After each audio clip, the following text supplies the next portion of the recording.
Bienvenidos al canal. En este vídeo vamos a ver cómo encender una fuente ATX manualmente. Lo primero que haremos es buscar las especificaciones de la fuente de alimentación, que suelen venir indicadas en una de sus pegatinas. Como veis, aquí nos marca el modelo de la fuente de alimentación. Podemos ver también el voltaje de entrada, que en este caso esta fuente de alimentación trae un switch para elegir entre 110 y 120 voltios o 200 y 240 voltios de corriente alterna, y las distintas salidas de voltaje y corriente que nos ofrece la fuente.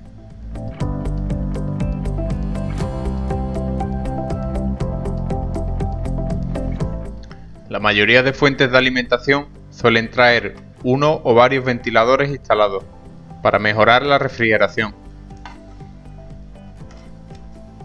Por otro lado, podéis ver el selector de entrada de voltaje, que está en 230 voltios, y también podéis ver el conector de entrada de alimentación.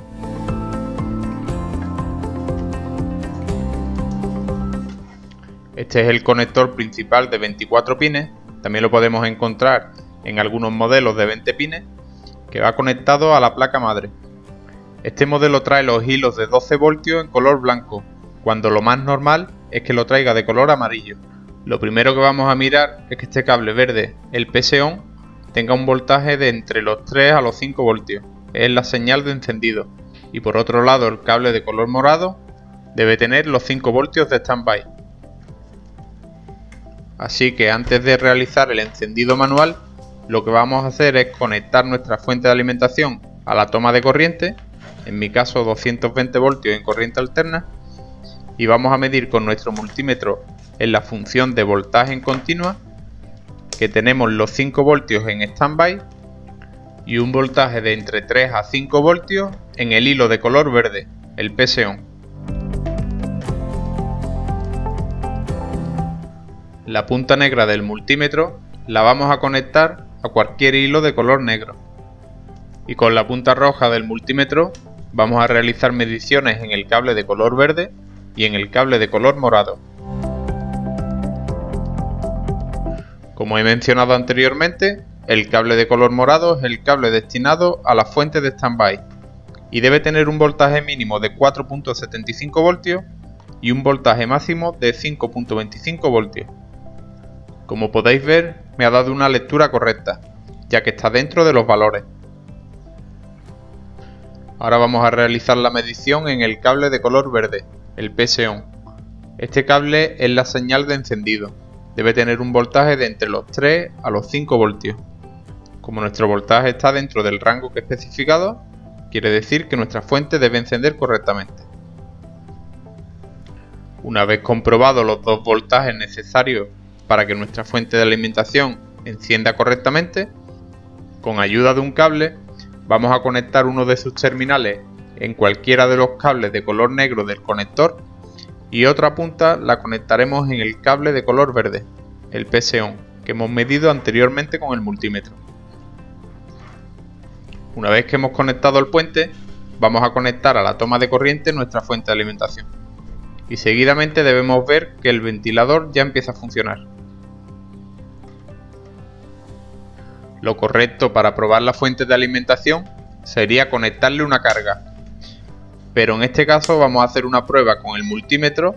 Vamos a medir las distintas tensiones de salida que debe ofrecernos y comprobaremos que los voltajes estén entre el mínimo y el máximo que debe entregarnos.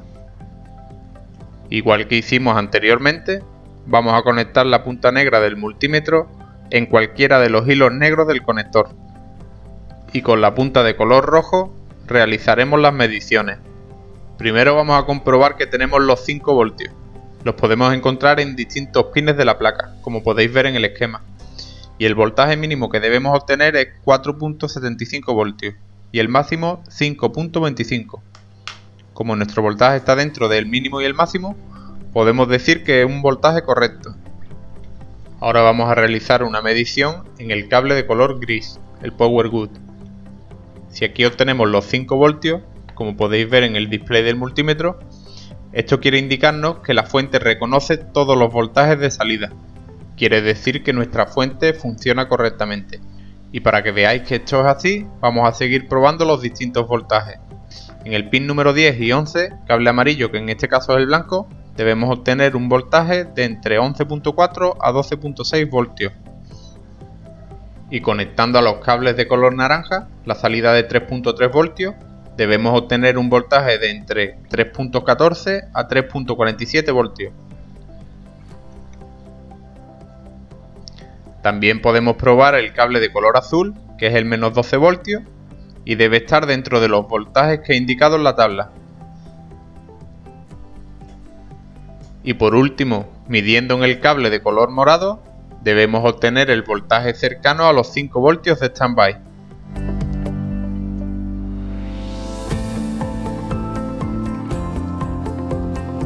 Después de realizar las mediciones, si vemos que están todos los voltajes dentro del rango que deben estar, podemos decir que nuestra fuente funciona correctamente, aunque quedaría por hacer alguna prueba con carga, que más adelante subiré un vídeo de cómo realizar pruebas de una fuente ATX con carga. Si tienes alguna duda, déjamela en los comentarios y suscríbete al canal.